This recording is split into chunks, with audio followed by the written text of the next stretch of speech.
বুঝতে হবে যে কি দাদা বৌদির এত বড় সাহস তোমাকে বৃদ্ধাশ্রমে পাঠিয়ে দেবে? আমি এক্ষুনি দাদার সাথে। কেন তুমি তোমার শাশুড়িকে তাড়িয়ে দিয়েছো বাড়ি থেকে, তাহলে তোমার দাদা বৌদি তোমার মাকে, তোমার বৌদি তোমার মাকে তাড়িয়ে দিলে দোষ কোথায়? হ্যাঁ, সব নাটক। কি দাদা বৌদির এত বড় সাহস তোমাকে বৃদ্ধাশ্রমে পাঠিয়ে দেবে? আজকে বানাবো গাঁদা ফুলের পকোড়া। ছাদে এসে দেখলাম ছোট ছোট বেশ অনেক কটাই গাঁদা ফুলের গাছ হয়েছে, তো ওখানে মামনি ওটা পুজোর জন্য, ঠিক আছে, গাঁদা ফুলটা পুজোর জন্য। চলো এত দামি ফলটা একবার খেয়ে দেখি। খেয়ে বুঝলাম ফলটা অতিরিক্ত মিষ্টি, তাও আলু।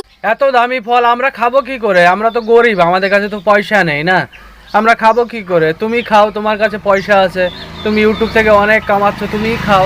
চলো এত দাম। এই পারছিলেন যে একজন পাগল লোক উল্টো পাল্টা এগিয়ে রাখে, তাকে ট্রোল করছে। জানি না এর মোটিভ কী।